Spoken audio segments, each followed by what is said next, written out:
Hello, welcome to a Bad Seed Brighton video. Today I'm doing something I've never done before, doing an unboxing video. I think the precise term is jumping on a bandwagon, pretty late in the day really. Tell me what you think. So, a bit of background to this. I've recently bought myself a wood lathe, which I hope to be introducing you to in another video. But I have to mount the wood lathe on a workbench, and I don't have a workbench. So I'm going to attempt to make a wood bench. Again, another video. And in order to make a workbench,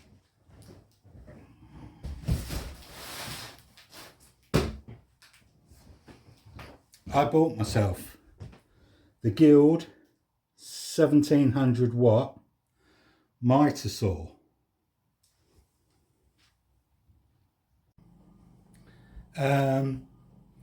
So before I bought my Mitre saw, I did some research. You can spend a lot of money on a Mitre saw, a lot more money than I have. And I would certainly say this one is at the lower end of the cost scale. I don't think you'll find many cheaper. I did look at buying a better one second hand, but in the end I plumped for buying this one new. So let's talk price. So people like Mitre, Bosch, Erbauer, Milwaukee, they'll all sell you a Mitre saw, and you can pick one up from anything from sort of £200, £250 range. I bought my saw from Argos, which is a UK high street store, for the princely sum of £63. And in fact, there was a payment offer on it, so I'm actually paying it off on 3 months at £21 a month. I should mention the £63 was actually a reduced price. It was down from £94.50. There was an offer on. It had a third off, and there were 170 reviews for the saw on the Argos website, giving it an overall of 4.7 out of 5 rating. It's rated 4.6 out of 5 for design and 4.5 out of 5 for performance. So the saw comes with a number of accessories. It has a workpiece support stand and clamp for holding your wood in place. Comes with a dust collection bag. One of the features is that it has a soft grip handle for comfort, and it says it's supplied with one 24 tooth tungsten carbide blade. Has a sawing capacity of up to 60mm depth. And to be honest, I'm a bit worried about the blade. 24 tooth doesn't sound much. And one of the comments in the reviews is there was someone who bought it for using laminating their floor, and they mentioned they replaced it with an 80 tooth blade, which might be something I end up also doing. One of the other features of this particular Mitre saw is that it comes with a laser guide, and hopefully That will help me improve the accuracy of my cuts. It will cut to 210mm diameter and a 30mm bore size. I don't even know what that means, bore size, if I'm honest. The saw comes with a 1-year Argos guarantee and a 2-year manufacturer's guarantee. Also worth knowing, it comes with a plug cable length, 2 meters. Size is 44 centimeters, width of 36 and a depth of 68. Comes with its own blade spanner, dust bag and work clamp, 2 extension tables, the one 210mm blade, a couple of batteries for the laser, which I was surprised at, and weighs in at 11.38 kilos. So let's get into it.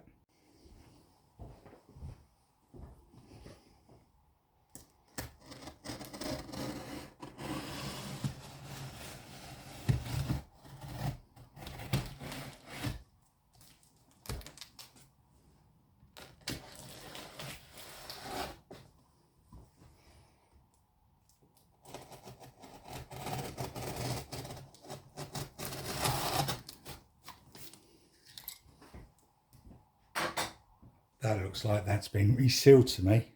I wonder if that's been bought and returned. Obviously, I suppose one of the things I should mention, anyone using electrical equipment like that, you shouldn't do so without the appropriate protective gear, goggles and or a face mask.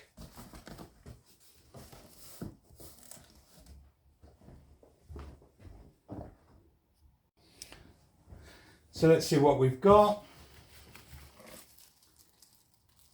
User manual, instruction manual.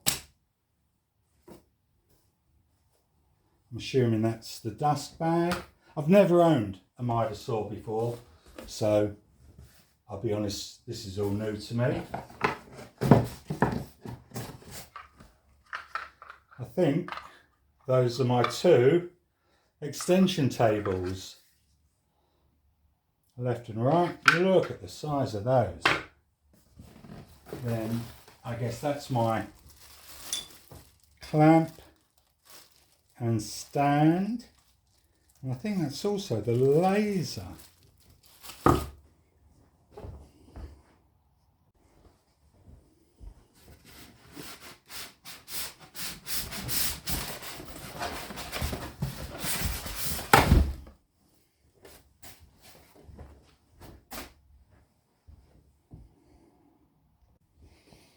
And there it is, out of the box. First thing I have to say, it's not a heavy saw. It's not a heavy saw at all. 11.38 kilos. I've seen one of the reviews saying, well, it's not quite mobile. That wouldn't be too difficult to move around.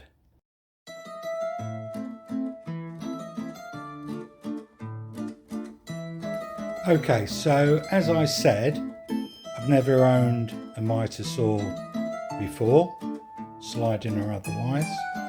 I've had a read through the instruction manual, and I think I've got a bit of assembly to do and a couple of things to work out. There are 6/7 knobs on this saw. It's got more knobs than a Swedish sauna. Let's see what we can do.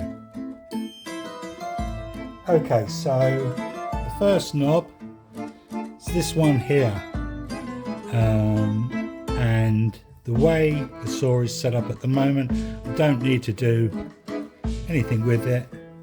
This is just a standing support just to make sure the saw is secure.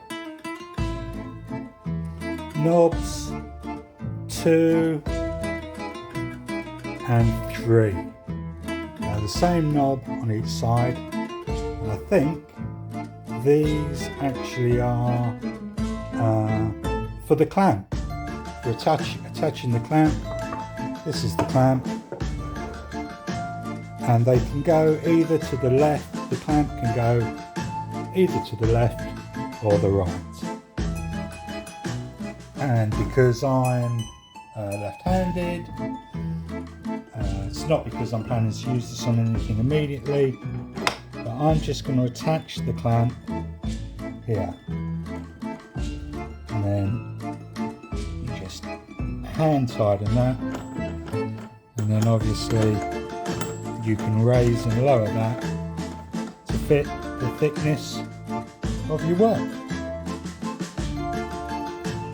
So at the moment the saw won't move, the saw is locked, and it's because of this fourth knob, which is a lock pin, a transportation lock pin, and there's a lug and it's pointing to 12 o'clock. If you pull it out, rotate it 90 degrees and release it, the saw then is unlocked. So once you've unlocked that pin, there's more movement in the saw, but it won't go down again, and it's because of this safety lever.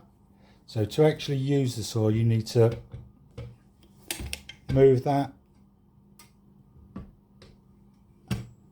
and then every time you've stopped using it, it clicks back in place, locks again, and you have to release the safety lever to use it. I'm just going to do some assembly. These extension plates, they have holes for 2 screws, so you just need to remove these screws and washers, and I'm just going to do that now. So without actually turning the saw upside down, it's a little bit awkward, but there you go. That's both of those tightened. That's the right side and the left side. I used a magnetic screwdriver for that, and it would have been even more awkward with the normal one. So there's a big knob here. There's no movement in the saw, but if you loosen it, you can adjust the bevel of the saw, and there's a gauge here telling you exactly what angle you're taking it to and from. Just going to set that back.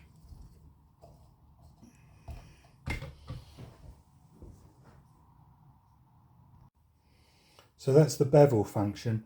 Obviously this is a mitre saw. It's for cutting mitres, for cutting angles. And this is the mitre release lever.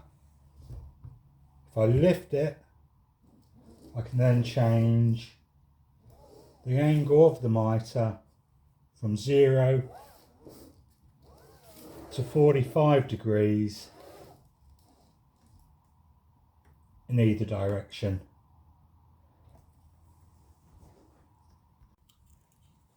And then I have this, which when I looked at it in the bag yesterday, I thought was the laser. But in fact, I realise now it goes in here. And if you tighten it,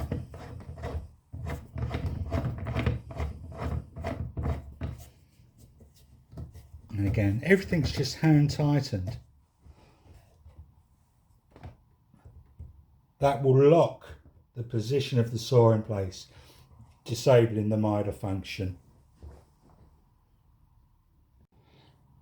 The only other piece of assembly I need to do is insert the batteries for the laser guide, and under this handle there's a battery compartment, and you just put the two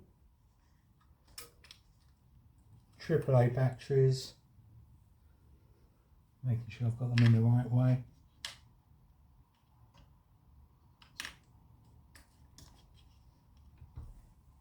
And then they go in there like that. And then on the left of the saw, you can see there's this button here. That will turn on and off the laser. Never look directly at a laser. I've got a question. The saw comes with this Allen key, and it's shown sort of sticking out the back of the saw at the base, but I've had a look and I can't see anywhere where it would go. So thanks Guild for the Allen key, but I can't understand its purpose. I must be being stupid. If anyone can enlighten me, I'd appreciate that.